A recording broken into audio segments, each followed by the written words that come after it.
Delivery date जैसे ही पास आती है ना, वैसे ही दिमाग में इतना अफरा तफरी होता है, इतनी हड़बड़ी होती है कि कुछ ज़रूरी चीज़ें हम अपने डिलीवरी बैग में मतलब हॉस्पिटल बैग में रखना भूल जाते हैं। तो आपके लिए बेहतर यही है कि डिलीवरी। हेलो दोस्तों, welcome back to my channel, जहां हम बात करते हैं मेकअप, ब्यूटी और ट्रेंडिंग फैशन और मॉमी टॉक की। आज की वीडियो में हम बात करने वाले हैं एक बार फिर से उन लोगों की जो कि मम्मी बनने वाली हैं और जिनका डिलीवरी टाइम पास आ रहा है। जी हाँ, जैसे जैसे डिलीवरी का टाइम पास आता है ना, वैसे वैसे ही दिमाग में इतनी सारी चीज़ें होती हैं, हड़बड़ी होती है, कुछ समझ में नहीं आता है कि क्या करें। और जो सबसे इम्पॉर्टेंट चीज़ जो हमारे दिमाग में आता है और सबसे बड़ा डाउट जो हमारे दिमाग में होता है वो होता है कि हम अपना हॉस्पिटल बैग कब पैक करें, उसमें क्या क्या इंपॉर्टेंट चीज़ें रखें, क्या नहीं रखें, कहीं बहुत ज़्यादा फालतू चीज़ें तो नहीं ले जा रहे हैं। मीन्स ऐसी कौन कौन सी चीज़ें हैं जिनकी ज़रूरत हमें डिलीवरी टाइम पे हॉस्पिटल में पड़ सकती है। तो आज के वीडियो में हम यही डिटेल में बात करेंगे। तो बिना किसी देरी के वीडियो शुरू करते हैं। देखिए, जैसे जैसे डिलीवरी का टाइम और डिलीवरी का जो डेट होता है ना, वो पास आता जाता है तो खुशी के साथ साथ ना इतनी ज़्यादा टेंशन होती है ना कि बहुत सारी इंपॉर्टेंट चीज़ें हम भूल जाते हैं। स्पेशली अगर आपका लेबर पेन शुरू हो गया ना, उस टाइम पे दिमाग बिल्कुल काम करना बंद कर देता है। मेरे साथ ये हुआ है तो मुझे अच्छे से पता है कि जब डिलीवरी का पेन शुरू होता है, जब लेबर पेन शुरू होता है ना, तो उस टाइम पे दिमाग काम ही नहीं करता है, कुछ भी समझ में नहीं आता। और अगर आपने अपना डिलीवरी का मतलब हॉस्पिटल का बैग पहले से नहीं पैक किया है तो उस टाइम पे आप कुछ नहीं कर सकते हो, क्योंकि उस लेबर पेन से ही दिमाग शरीर जूझता रहता है। तो सबसे पहले हम बात करेंगे कि हमें अपने मैटरनिटी जो बैग है, जो हॉस्पिटल का बैग है, वो कब तैयार करना चाहिए। देखिए, जब आपका 36 हफ्ते मतलब 36 वीक्स कंप्लीट हो जाते हैं तो उसके बाद आपको अपना हॉस्पिटल बैग बिल्कुल पैक कर लेना चाहिए।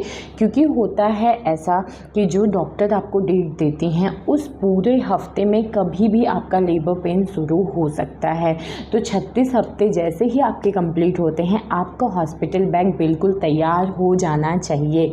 और तैयार करके आप अपने बिल्कुल या तो दरवाजे के पास, मतलब ताकि आपको निकलते निकलते बैग दिख जाए, बैग रख लें। नहीं तो अगर आपकी गाड़ी है, आप पर्सनल गाड़ी से जाएंगे तो आप अपने कार के डिग्गी में या पीछे सीट पे डाल दीजिए, ताकि इमरजेंसी में आपको कोई भी चीज़ याद करने की ज़रूरत ना पड़े।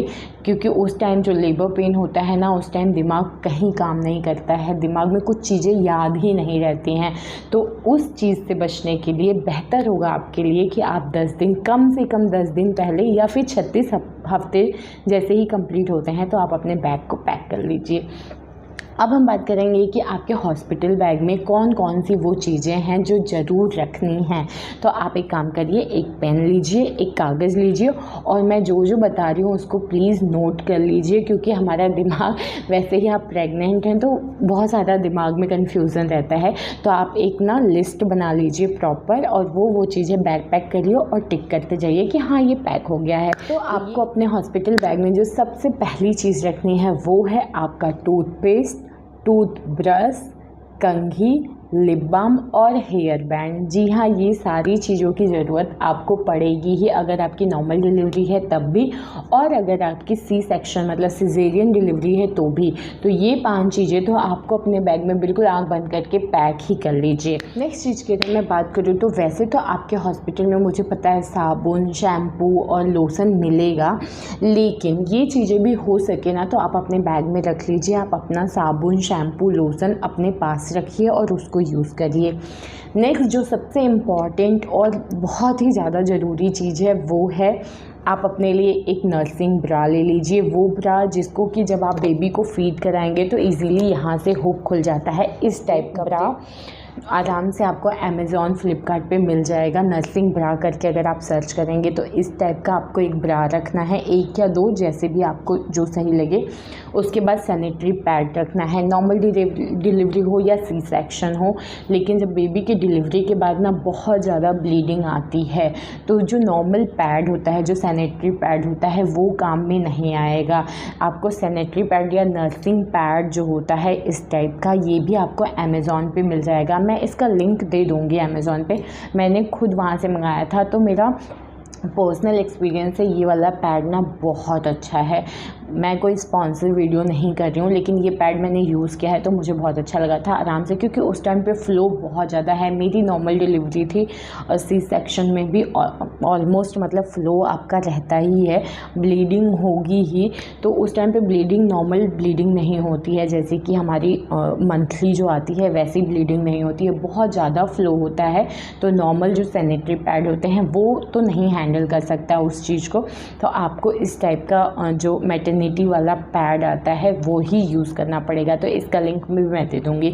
तो आपको सैनिटरी पैड भी रखना है। अंडरवेयर सबसे इम्पॉर्टेंट चीज़ है कि एक कंफर्टेबल अंडरवेयर आप रखिए, ताकि आपके पैड को एक अच्छा सपोर्ट भी मिल जाए। प्लस अगर आपका सी सेक्शन हो रहा है तो ऐसा अंडरवेयर नहीं हो जो कि आपके टाँकों को दिक्कत दे, ठीक है। तो कंफर्टेबल अंडरवेयर, सैनिटरी पैड और मैटरनिटी वाला ये जो नर्सिंग ब्रा होता है, ये चीज़ों को अपने बैग में बिल्कुल ध्यान से आपको डालना ही है। नेक्स्ट चीज़ की अगर मैं बात करूँ ना, तो वो है आप अपने स्लीपर, मतलब एक स्लीपर, एक या दो गाउन, वो भी ऐसे गाउन जो थोड़े लूज़ हो, कंफर्टेबल हो, गाउन रखना है आपको, अपना स्लीपर रखना है आपको, अपना पर्सनल टॉवल वगैरह रखना है।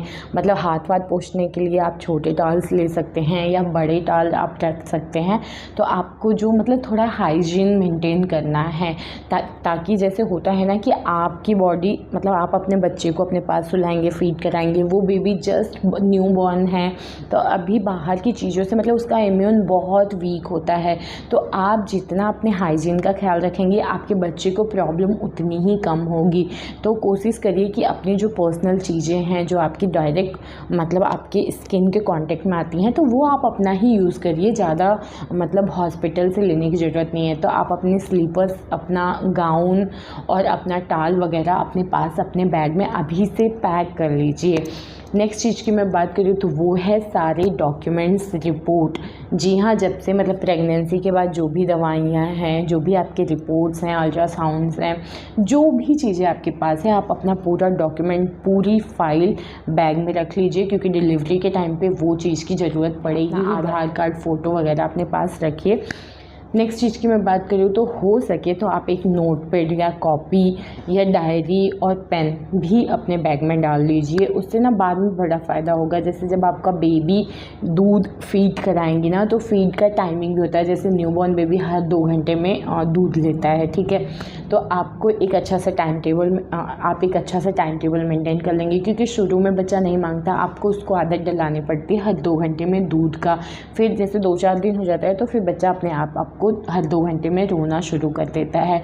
तो ये सारी चीज़ें आपके पास अगर पेन और कॉपी होगी ना, तो प्रॉपर आप नोट कर पाएंगे और ये चीज़ें आपको बहुत मदद करेंगी। नेक्स्ट चीज़ की अगर मैं बात करूँगी तो वो है आपको एक ब्रेस्ट पैड जो आता है वो भी रखना है। सिंपल सी बात है, अगर आपको जैसे आप बच्चे को फीड कराते हैं तो कई बार होता है ना कि बच्चे का पेट छोटा सा है, वो जस्ट थोड़ा सा फीड किया और उसका हो जाता है काम। लेकिन आप अगर मिल्क प्रोडक्शन आपका ज़्यादा हो रहा है ना, तो वो दूध बहता है और आपके कपड़े में यहाँ वहाँ लगता है, जो कि आपको बहुत बुरा लगेगा। तो उस चीज़ से बचने के लिए आपको ब्रेस्ट पैड रखना है। अगर आपको ब्रेस्ट पैड नहीं मिल रहा है तो नॉर्मल सैनिटरी पैड होता है, उसको कट करके आप अपने जो भी ब्रा है उसमें चिपका सकते हैं। तो उससे जो भी एक्स्ट्रा मिल्क रहेगा ना, वो उसमें सोख लेगा, ठीक है। तो ये सारी चीज़ें थी कि माँ के लिए क्या क्या होना चाहिए। अब हम बात करेंगे कि आपके हॉस्पिटल बैग में बच्चे के लिए जो क्या क्या चीज़ें आपको अपने बैग में पैक करना है। बेबी के लिए जो सबसे पहले आपको चीज़ रखनी है वो है कपड़े। जी हाँ, बच्चे के होने के बाद उसको साफ़ करने के बाद सबसे पहले उसको कपड़े पहनाते हैं। देखिए, जैसे मेरे यहाँ ना ऐसा नियम है कि बच्चा 6 दिन तक पुराने कपड़े पहनता है। मतलब किसी के कपड़े आप मांग सकते हो, या घर में कोई छोटा बच्चा है तो उसके कपड़े ले सकते हो। तो आपको रखना है, देखिए, 2 टाइप के कपड़े। फर्स्ट, अगर आपके यहाँ पे पुराने कपड़े पहनाए जाते हैं तो आप पुराने कपड़े ले सकते हैं। नए कपड़े आपके यहाँ पहनाए जाते हैं तो आप नए कपड़े ले लीजिए। लेकिन दोनों कपड़े के साथ जो आपको एक सावधानी रखनी है वो ये है कि आप पहले ही कपड़ा जब आप ख़रीद लेते हैं या किसी और से भी लेते हैं पुराना कपड़ा, तो उसको अच्छे से डिटॉल में धो लें। धूप में सुखा लें, ठीक है। तो इस तरीके से वो जो है बच्चे की स्किन जो एकदम न्यू बॉर्न बेबी है ना, उसको इन्फेक्शन नहीं होगा फैब्रिक से। और कोशिश करिए जो भी फैब्रिक है ना वो सिंथेटिक फैब्रिक ना हो, प्योर कॉटन फैब्रिक हो, सॉफ्ट हो, मुलायम हो, तो वो फैब्रिक आपके बच्चे की स्किन को इरिटेट नहीं करेगा। तो सबसे पहली चीज़ हो गई कि आपको कपड़े रख लेने हैं बच्चे का। सेकेंड जो कपड़ा रखना है वो है कि अगर आप कुछ स्पेशल पहना के अपने बच्चे को घर लाना चाह रहे हैं, होम कमिंग ड्रेस स्पेशली आप बनवाना चाह रहे हैं, तो आप वो भी ले सकते हैं। लेकिन आपको करना वही है कि लेने के बाद आपको अच्छे से वॉश करना है, डिटॉल में धोना है, धूप में सुखाना है, उसके बाद ही आपको अपने बच्चे को पहनाना है। इसके अलावा आपको अपने बच्चे के लिए रखना है डायपर। देखिए जो न्यूबॉर्न बेबी होता है ना, उसको एक दिन में 10 से 12 डायपर लग सकता है। ये सही है, क्योंकि बच्चे ना धीरे धीरे करके मतलब बार बार हर थोड़े थोड़े टाइम पे ना वो पॉटी करते हैं, तो उनको ज़्यादा डायपर की नीड होती है। तो 10 से 12 डायपर आप अपने बैग में, मतलब एक दिन के हिसाब से आप देख लीजिए, 2 दिन 3 दिन कितने दिन आपको हॉस्पिटल रहना पड़ा है, तो कम से कम आप 10-12 डायपर एक बार रख लीजिए, फिर आप हॉस्पिटल में मंगाते रहिएगा। नेक्स्ट चीज़ की मैं बात करूँ तो वो है सॉफ्ट मुलायम सा ब्लैंकेट। 1 या 2 आप कितना रखते हैं, लेकिन मिनिमम आपको एक ब्लैंकेट जो सॉफ्ट है, बहुत ज़्यादा मुलायम है, उसको अपने बैग में रख लेना है। नेक्स्ट चीज़ की मैं बात करूँ तो वो है वाइप्स। आप देख लीजिए, मैं किसी पर्टिकुलर ब्रांड का नाम नहीं लूँगी, ऐसा वाइप्स जो आपके मतलब बेबी को तुरंत तो पॉटी करेगा तो बिल्कुल धुलने तो नहीं ले जाते हैं, तुरंत पानी से नहीं धोते हैं, तो वाइप्स से साफ कर देते हैं। तो आपको किस ब्रांड का, ये टोटली आप पे मैं छोड़ती हूँ आपको किस ब्रांड का लेना है, लेकिन आपको वाइप्स भी रख लेना है। देखिए तुरंत की चीज़ के लिए ये सारी चीज़ें आपको रख लेनी चाहिए, फिर आप हॉस्पिटल में मंगाते रहिएगा। साथ ही में आपको रखना है कुछ सॉफ्ट मुलायम कॉटन के कपड़े, क्योंकि बच्चे को जब दूध पिलाते हैं ना बार बार, तो उसकी जीभ को साफ़ करने के लिए तो बिल्कुल सॉफ्ट सा, क्योंकि वाइप से आप नहीं साफ़ करते हो, क्योंकि हो सकता है उसमें केमिकल हो, केमिकल फ्री भी होना, तब भी उसके मुंह में क्यों डालना। तो जस्ट आपको कॉटन के छोटे जो रुमाल आते हैं सॉफ्ट वाले, उसको अच्छे से धुल के साफ़ करके और रख लीजिए सुखा के, तो उससे आप उसके होंठ को या फिर अपने उसके जीभ को साफ़ कर सकते हैं दूध पिलाने के बाद। तो ये चीज़ें आपको रखनी ही हैं अपने न्यूबॉर्न बेबी के लिए। ये थी सारी चीज़ें जो कि आपको अपनी डिलीवरी टाइम से 10 दिन पहले अपने हॉस्पिटल बैग को पैक करना है, और ये सारी चीज़ें ध्यान से अच्छे से अपने बैग में पैक कर लीजिए और अपने सामने रख लीजिए और काउंट करिए लेबर पेन होने का, आपके बच्चे को इस दुनिया में आने का, ठीक है। और ये था आज का वीडियो कैसी लगी प्लीज़ कमेंट करके बताइएगा। वीडियो को लाइक शेयर कमेंट करिए, चैनल को प्लीज़ सब्सक्राइब कर लीजिए। मिलते हैं नेक्स्ट वीडियो में, तब तक के लिए बाय।